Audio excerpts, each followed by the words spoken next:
وعلمنا ما ينفعنا وزدنا علما. أما بعد فأعوذ بالله من الشيطان الرجيم.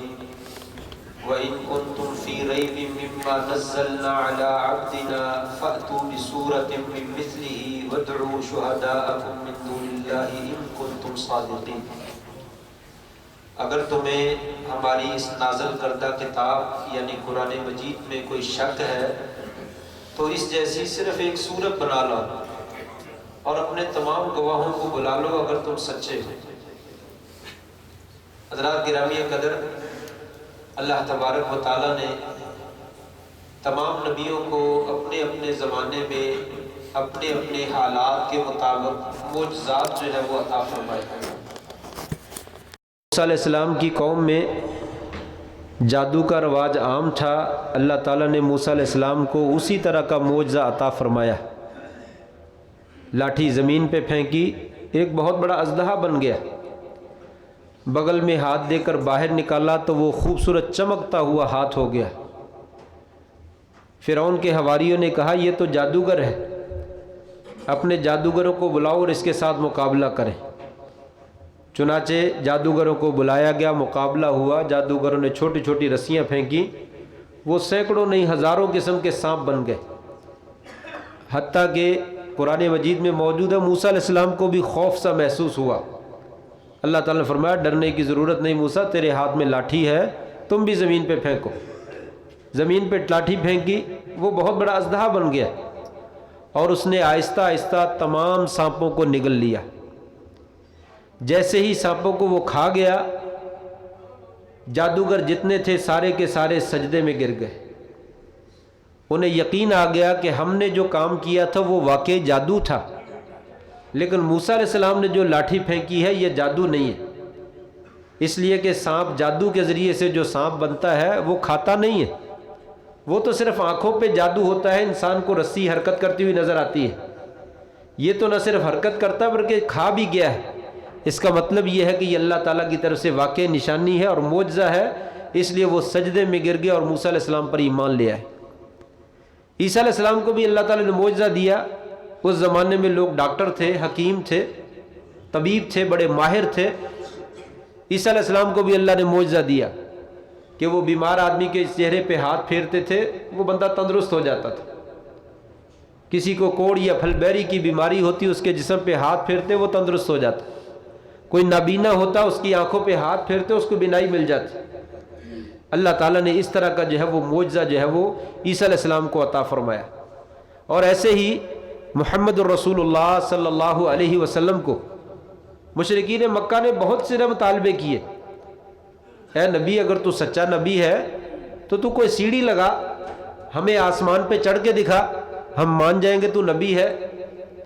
یا کم از کم کوئی فرشتے کے کندھے پہ ہاتھ رکھ، فرشتہ جو ہے وہ آسمان سے اترتا ہوا نظر آئے اور تو بھی اس کے ساتھ اترتا ہوا نظر آئے. کوئی اس طرح کا دکھا دے، نہیں تو کوئی سونے کا پہاڑی بنا دے، یا ہرا بھرا کوئی کھیت، کوئی باغ تیرے لیے کوئی خاص قسم کا ہو، کوئی اس طرح کا دکھا دے. اللہ تعالیٰ نے فرمایا نہیں، ہم نے جو ہے وہ، آپ عربی دان ہیں، زبان کے بڑے ماہر ہیں، ہم نے محمد الرسول صلی اللہ علیہ وسلم کو کلام الہی کا جو ہے وہ معجزہ عطا فرمایا. یہ قرآن مجید اللہ کا کلام ہے، یہ معجزہ دیا ہے. ذرا اس میں غور و فکر تو کرو، تمہیں نظر آ جائے گا کہ اللہ کون ہے، رسول کون ہے، اور سچا کون ہے اور جھوٹا کون ہے. لیکن دشمن کا، اعدائے دین کا، اعدائے اسلام کا ہمیشہ سے یہ وتیرہ رہا ہے کہ وہ اللہ تعالیٰ کی تعلیمات کا مذاق اڑاتے ہیں. چنانچہ ان لوگوں نے بھی قرآن مجید کے بارے میں کہا کہ یہ تو جادوگر کا کلام ہے، یہ تو شاعر کا کلام ہے، یہ تو دیوانے کا کلام ہے، یہ تو خود بنا کے لاتا ہے، اس کا تو پیچھے کوئی ساتھی ہے، وہ گھڑ گھڑ کر اس کو دیے جا رہا ہے، وہ بنایا جا رہا ہے. کبھی کچھ کہتے، کبھی کچھ کہتے، اور کہتے لا تسمعوا ھذا القرآن، اس قرآن کو سنو ہی نہیں، اس میں شور شرابہ ڈالو تاکہ اس کی آواز کسی تک پہنچ ہی نہ سکے. اللہ تبارک و تعالی نے فرمایا اے عربیو، تم ساری دنیا کو اجمی کہتے ہو، گونگے کہتے ہو، گونگے کہتے ہو، ہمیں بولنا آتا ہے. یہ قرآن مجید میں نے تمہاری زبان میں اتارا ہے. اگر یہ اس کا اپنا ذاتی کلام ہے، یا اس کو بندہ سکھاتا ہے، یا اس نے گھڑ لیا ہے، یا یہ کوئی شاعر کا کلام ہے، یا مجنون کا کلام ہے، نعوذ باللہ من ذالک، تو تم اس طرح کا ایک قرآن بنا لو. ایک قرآن تم بھی بنا لو، دیکھتے ہیں ہم کیسے بناتے ہو۔ پھر کہا یہ تو تم سے نہیں ہو سکے گا، چلو 10 سورتیں لے آؤ، نہ ہو سکا، کہا اس کی ایک سورت لے آؤ، چھوٹی سورت، سورہ عصر، سورہ کوثر، سورہ قل هو اللہ احد، اس طرح کی ایک سورت لے آؤ۔ فَإِن لَمْ تَفْعَلُوا وَلَن تَفْعَلُوا، تم نہیں کر سکو گے، ہرگز نہیں کر سکو گے، پھر اللہ تبارک و تعالیٰ کی جہنم کے لیے تیار ہو جاؤ۔ یہ معجزہ ہے کہ اللہ تبارک و تعالیٰ کے کلام جیسا، وہ عربی بڑے فصیح تھے، بڑے بلیغ تھے، بڑی خوبصورت زبان جانتے تھے، لیکن قرآن مجید کی ایک سورت بھی جو ہے اس طرح کی سورت اپنی طرف سے بنا کر نہیں لا سکے۔ اللہ نے کہا یہ معجزہ ہے، یہ میری نشانی ہے، اس کا مذاق نہ اڑاؤ۔ ان لوگوں نے مذاق اڑایا، اور آج بھی دنیا ہمارے قرآن کا جو ہے وہ مذاق اڑاتی ہے، آج بھی دنیا ہمارے قرآن کا مذاق اڑاتی ہے۔ پچھلے دنوں سویڈن کے اندر، ہالینڈ کے اندر قرآن مجید کے نسخے کو آگ لگا کر جلاتے ہوئے جو ہے وہ دکھایا گیا۔ اس سے پہلے بھی ہوا، بہت کچھ ہوتا رہتا ہے۔ ایک آدمی قرآن کے نسخے کو پھاڑ رہا اور پھاڑ کے نعوذ باللہ من ذالک نیچے پھینکے جا رہا ہے، استغفر اللہ من ذالک، کبھی جو ہے وہ پاؤں اوپر رکھتا ہے، جوتے اوپر رکھتا ہے، اور پوری دنیا میں تماشا دکھایا جا رہا ہے۔ اللہ تبارک و تعالیٰ کی کتاب، مقدس کتاب کی توہین کرنا، یہ کوئی مارکہ ہے؟ چلیے تمہارے نزدیک نہ صحیح، مسلمانوں کے نزدیک تو یہ مقدس ہے۔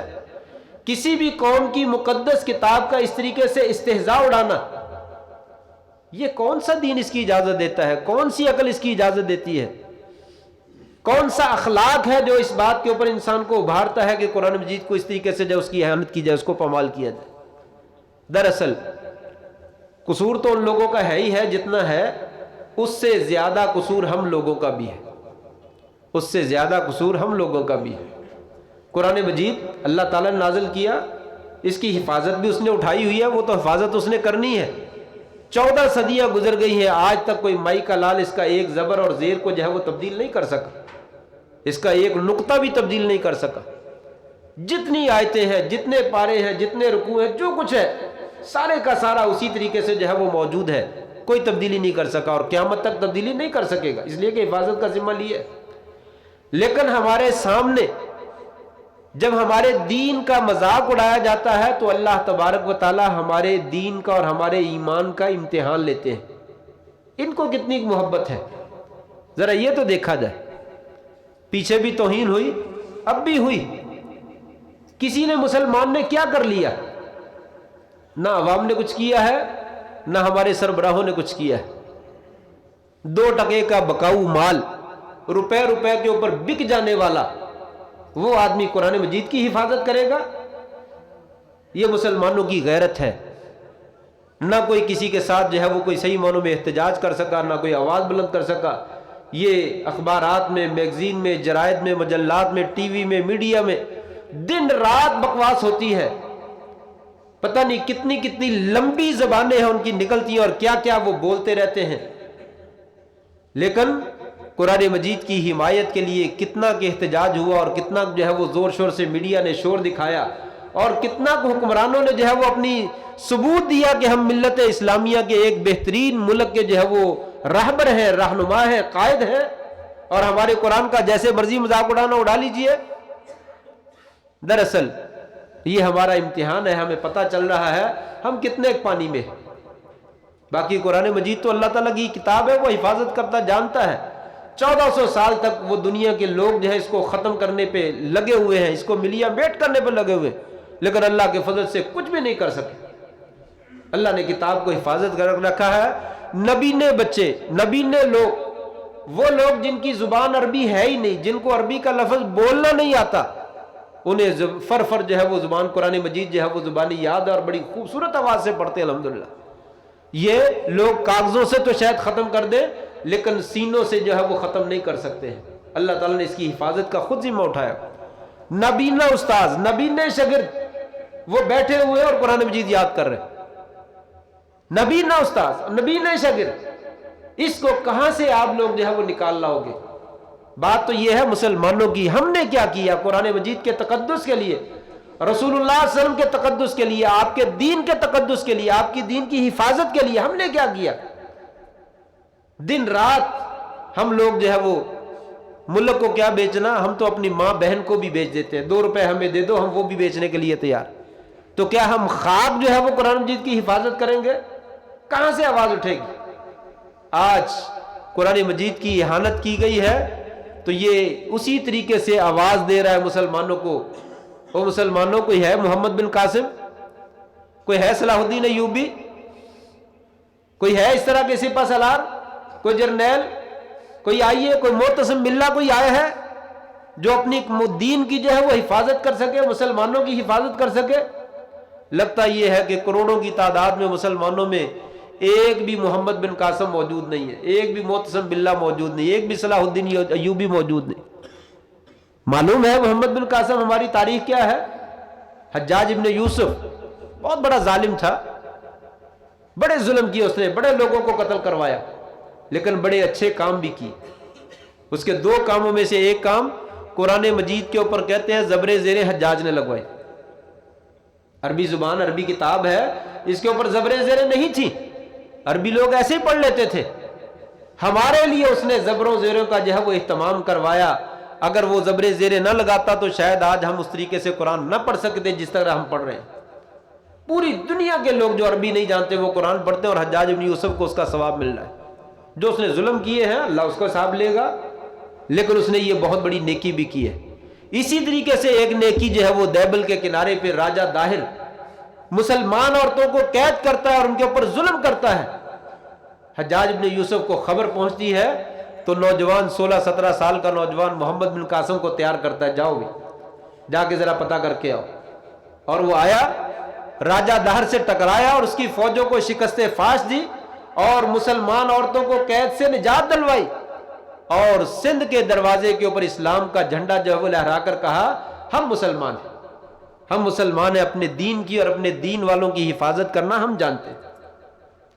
معتصم باللہ خلیفہ عباسی ہے, عباسی خاندان کا خلیفہ ہے, اور بادشاہ ہر زمانے میں کچھ اچھے بھی ہوئے ہیں, کچھ نکمے بھی ہوئے ہیں, اور بادشاہوں کے ہاں چھوٹے موٹے غلط کام کر لینا تو یہ تو کوئی عیب نہیں ہوتا, وہ تو بڑے بڑے مار کے مار لیتے ہیں, ہر زمانے میں ہوتا رہا ہے. لیکن یہ وہ معتصم باللہ ہے, عباسی خلیفہ ہے بنو امیہ کے بعد. ایک عورت جو ہے وہ پکارتی ہے کسی بادشاہ, اموریہ کا بادشاہ, اموریہ کی بادشاہ کی قید میں چلی جاتی ہے, وہ اس کے اوپر ظلم کرتا ہے. جب ظلم کرتا ہے تو اکیلی ایک عورت آواز دیتی ہے, معتصم باللہ میری مدد کو نہیں آؤ گے؟ آج میرے اوپر ظلم ہو رہا ہے, قوم کی عافیہ کو گرفتار کر لیا اور اس کے اوپر ظلم کیا جا رہا, معتصم کہاں سے ہوئے ہو؟ بادشاہ مذاق اڑاتا ہے, اے پگلی عورت, معتصم تیری آواز سنے گا؟ یہاں پہ وہ کہاں محلوں میں آرام کر رہا ہوگا, کہاں عیش و عشرت کر رہا ہوگا, اور تیری آواز وہاں تک جاتی ہے, وہ ہنستا ہے, مذاق کرتا ہے اور ساتھ میں ظلم کرتا ہے. یہ بات نکلتے نکلتے نکلتے معتصم کے کانوں میں جا پہنچتی ہے. معتصم کہتا ہے مسلمان عورت پہ ظلم کیا اور اس کا مذاق اڑایا. 4,000 صرف 4,000 کا لشکر لے کر جو ہے وہ روانہ ہوا. قوم کے سیاسی باوے, وزیر مشیر, بکاؤ مال سارے کہنے لگے بادشاہ نہ جاؤ, ہم نے ستارے دیکھے ہیں, آپ کے ستارے گردش میں ہیں. وہ بادشاہ بڑا جابر ہے, اس کی فوجیں بڑی قوی ہیں, اس وقت میں سفر کرنا اور اس کے ساتھ لڑائی کرنا آسان کام نہیں ہے, ہمیں شکست ہو جائے گی, نقصان اٹھانا پڑے گا. ایک روایت میں آتا ہے اس نے سب کو جھڑک دیا, اور دوسری تاریخی روایت میں آتا ہے اس نے جتنے یہ لوگ مشورہ دینے والے تھے سب کی گردنیں اڑا دی, سب کی گردنیں اڑا دی کہ ہمارے مسلمان عورت کے اوپر ظلم ہو رہا ہے اور تمہیں ستارے نظر آ رہے ہیں, تم مجھے کہہ رہے ہو حالات ٹھیک نہیں ہے. ایک چھوٹا سا لشکر تیار کر کے اپنی قیادت میں خود جو ہے وہ بادشاہ, وقت کا حکمران, خود جو ہے وہ اموریہ پہنچا, آ کر لشکروں سے ٹکرایا اور اموریہ کے بادشاہ کو شکست دی. اور تاریخ میں ہے کہ تقریباً 90,000 دشمنوں کو جہنم واصل کیا, 90,000. اور گیا اور جا کر جہاں پہ وہ عورت قید تھی اس کو باہر نکالا, اور نکال کے کہا اماں معتصم حاضر ہے. اماں معتصم آ گیا, آپ نے آواز دی تھی مجھے, تیرا بیٹا جو ہے وہ حاضر ہے. مسلمانوں کے جیتے جی جو ہے وہ کوئی غیر مسلمان عورت کی طرف جو ہے کوئی غیر جو ہے وہ ٹیڑھی نظر سے انشاءاللہ نہیں دیکھ سکتا ہے. صلاح الدین ایوبی رحمہ اللہ اس نے کہا جب تک فلسطین، بیت المقدس، یروشلم فتح نہیں ہو جاتے صلاح الدین جو ہے کبھی بستر پہ آرام نہیں کرے گا. اس وقت تک بستر پر سو کر نہیں میں دیکھوں گا جب تک بیت المقدس جو ہے وہ فتح نہیں کر لیتے. اور ایسا ہی ہوا، اس نے فتح کر کے دکھایا کہ مجھے مسلمان ماں نے جنم دیا ہے، لہٰذا مسلمانوں کے ہوتے ہوئے غیر مسلم جو ہے مسلمانوں کی املاک کے اوپر قبضہ نہیں کر سکتے. لیکن آج کہاں ہے صلاح الدین ایوبی؟ کہاں ہے محمد بن قاسم؟ کہاں ہے معتصم باللہ؟ قرآن مجید کو نظر آتش کیا جا رہا ہے، اس کی اہانت کی جا رہی ہے، اس کی پامالی کی جا رہی ہے. یہاں سے آسیہ کو گرفتار کر کے لے جاتے ہیں تو کوئی پیچھے نہیں جاتا، یہ آفیہ کو اور آسیہ کو ظالم چھڑا کر لے جاتے ہیں تو تب کوئی روک نہیں سکتا. ڈائمنڈ وغیرہ کو جو قاتل ہیں ان کو کوئی چھڑا کے لے جاتا تو ان کو کوئی روک نہیں سکتا. وہ اپنے دین کے اوپر پابند ہے، سختی کے اوپر سختی کے ساتھ اپنے بندے کو چھڑانا جانتے ہیں، بچانا جانتے ہیں. اور ہم جو ہے وہ اپنے بندوں کو اور اپنے دین کو مروانا اور تباہ کرنا جانتے ہیں. کوئی ہمیں پیسے دے دے، جتنے مرضی بندے اٹھا لو، اس میں کون سی بات ہے؟ ہم خود پکڑ کے دینے کے لیے تیار ہیں. مجھے دے دو 4-5 لاکھ، ایک میں ادھر سے پکڑاتا ہوں، ایک ادھر سے وہ پکڑا دے. ہمارا تو یہ کام ہے. فرمایا لوگو یہ قرآن اللہ کی کتاب ہے اور تم نے اللہ کی کتاب پہ ایمان لایا ہے، اپنی کتاب کی حفاظت کرو. اگر تمہیں اس کتاب سے تقدس، پیار ہے، محبت ہے تو اس کا ثبوت فراہم کرو. کل قیامت کے دن یہی نجات کا جو ہے وہ ذریعہ بننے والی. دراصل وجہ یہ ہے کہ یہ کتاب کتنی عظیم ہے ہمیں خود نہیں پتا، ہمیں خود نہیں پتا. ہم لوگوں کو کیا مطلب، ان کو بھی نہیں پتا. اگر ان لوگوں نے بھی اس کو صحیح طریقے سے پڑھا ہوتا تو کبھی اس طریقے سے اہانت نہ کرتے، توہین نہ کرتے. اور اگر ہم نے صحیح طریقے سے پڑھا ہوتا تو آج سینکڑوں نہیں لاکھوں کی تعداد میں نوجوان گردنیں کٹانے کے لیے باہر نکل آتے کہ ہماری کتاب کے ساتھ چھیڑ خانی کرنے والا ہے کون ہے. لیکن آج ہمیں پتہ ہی نہیں. ہوا کیا ہے؟ کچھ بھی نہیں ہوا. پھر کیا ہوا؟ یہ تو پہلے بھی ہوتا رہتا ہے. اس کتاب کو پڑھے. اللہ تبارک و تعالی نے مشرکوں سے کہا افلا یتدبرون القرآن، قرآن میں غور نہیں کرتے، سمجھتے نہیں اس میں کیا ہے. اللہ تبارک و تعالی نے سارے حقائق اس میں لکھے. صرف پڑھنا نہیں ہے، سمجھنا ہے، اور سمجھنا نہیں ہے اس کے مطابق عمل کرنا ہے. انگریز، یہودی، عیسائی اس کی تعلیمات کے مطابق عمل کرتا ہے اور ہم مسلمان اس کے مخالفت کرتے ہیں. سچ بولنا ہمیں نہیں آتا. قرآن کی جو مرضی آیت اٹھا کر دیکھو، سچائی، امانت، دیانت، سب کچھ یہ لکھا ہوا ہے. مسلمان بے ایمان نہیں ہوتا، مسلمان جھوٹ نہیں بولتا، مسلمان بدعہدی نہیں کرتا. اور آج انگریز یہ کام کرتا ہے. وہ اللہ پہ ایمان نہیں رکھتا، رسول پہ ایمان نہیں رکھتا، کتاب پہ ایمان نہیں رکھتا، لیکن قرآن کی جتنی ہدایات ہے باقی کی سب پہ عمل کرتا ہے. اور مسلمان ایمان رکھتا ہے لیکن عمل کوئی نہیں کرتا. آج ہم عمل کرنے والے ہوتے، قرآن کی سچائی اور دیانت اور صداقت ہمارے سینے میں اور ہمارے اعضاء سے ٹپکتی ہوتی، دشمن کو کبھی جرأت نہ ہوتی اس کتاب کا جو ہے وہ تقدس کو پامال کرتا. اسے معلوم ہے مسلمان کے ہاں اس کے دل میں کیا مقام ہے. ہمارے یہاں بس اتنا ہی مقام ہے، اس کو سبز رنگ کے ریشمی غلاف میں لپیٹ کے رکھ دو، بس اس کا یہی کام ہے. قسم اٹھانی ہے تو لاؤ بھی قسم قرآن جی لے کر آؤ، قسم اٹھا لو. مردہ بخشوانا ہے تو قرآن لے آؤ. نہیں، اس کو پڑھو، اس کو سمجھو، اپنے بچوں کو پڑھاؤ. ہمیں خود نہیں پڑھنا آتا، بچوں کو کیا پڑھانا. کبھی ہم نے کہا بیٹا قرآن پڑھنا ہے اور کچھ پڑھنا ہے پڑھو، نہیں پڑھنا نہ پڑھو، لیکن قرآن نہیں چھوڑنا ہے. ترجمے کے ساتھ پڑھو، یہ فرض ہے. کوئی پتہ نہیں ہے. ہم نے کبھی نہیں سوچا یہ سکول میں جانا ہے، انگلش میڈیم سکول میں جانا، اعلیٰ تعلیم کے لیے جانا ہے. قربان جائیے، مجھے ایک بات یاد آ گئی، ٹائم زیادہ ہو گیا، بس آخری بات ذکر کر بات ختم کرتا ہوں. ایک بچہ کالج میں یا کسی ادارے میں انٹرویو دینے کے لیے گیا، بڑے بڑے پروفیسر بیٹھے ہوئے ہیں. تو اس نے سندے پیش کی تھی اپنی، کہنے لگا بیٹا تمہاری سب سے بڑی سند جو ہے، سب سے اعلیٰ تعلیم کی جو سند ہے وہ نکال کے ہمیں دو. قربان جائیے اس بیٹے پہ، اس نے درمیان سے حفظ کی سند جو ہے وہ نکال کر سامنے کر دی. قرآن مجید کی حفظ کی سند نکال کر سامنے کر دی. وہ پروفیسر، وہ ڈین، وہ شستر رہ گیا، حیران رہ گیا، پریشان ہو گیا. وہ دیکھے تو وہ کیا کہے کہ یہ سب سے اعلیٰ ہے یا سب سے ہلکی ہے؟ ہلکی کہتا ہے تو اس کا ایمان جاتا ہے، اور اعلیٰ کہتا ہے تو دنیا میں تو رول ہی کچھ اور ہے۔ وہ کہتا ہے بیٹا آپ نے یہ کیا بات کہہ دی؟ قریب میں 4-5 بندے بیٹھے تھے، سب پریشان ہو گئے، یہ بیٹا یہ کیا کر دیا تو نے؟ ہم تو کہتے تھے کہ علامہ اقبال جو ہے وہ اعلیٰ تعلیم حاصل کرنے کے لیے لندن چلا گیا، برطانیہ چلا گیا، یہ تو نے اعلیٰ تعلیم کی ڈگری جو ہے وہ ہمارے سامنے رکھ دی، ہمیں کوئی سمجھ نہیں آ رہا ہم کیا بات کریں، ہماری سمجھ سے باہر ہے۔ یہ اعلیٰ تعلیم ہے۔ افسوس کہ جو اعلیٰ تعلیم ہمارے گھروں میں ہمارے اپنے پاس موجود ہے، ہم نے اس تعلیم کو پس پش ڈال دی۔ انگریزی ٹھیک ہے، دنیا داری ہے، سیکھنی چاہیے، لیکن کیا انگریزی اتنی زیادہ قوی ہے کہ قرآن سے اوپر چلے گی؟ اور کچھ پڑھے نہ پڑھے انگریزی ضرور پڑھنی ہے، اپنے بچوں کو ضرور پڑھانا، تعلیم ضرور دلوانی ہے۔ یہی وجہ ہے کہ آج دشمن کو جرأت پیدا ہوتی ہے کہ قرآن کو آگ لگاتا ہے، آج اس کے ورقے پھاڑتا ہے، اس کو پاؤں کے نیچے رونتا ہے۔ ہمیں پتہ ہی نہیں قرآن ہے کیا، ہمیں اس کی اہمیت کا پتہ ہی نہیں، اس لیے کہ ہمارے نزدیک اعلیٰ تعلیم جو ہے وہ انگلش میڈیم سکول ہے، وہ امریکہ کی یونیورسٹیاں ہیں، وہ برطانیہ کی یونیورسٹیاں ہیں، کینیڈا کی یونیورسٹیاں ہیں۔ قرآن مجید جہاں پڑھایا جاتا ہے یہ تو کمی لوگوں کا، نعوذ باللہ من ذالک کام، یہ تو کمزور لوگوں کا کام ہے۔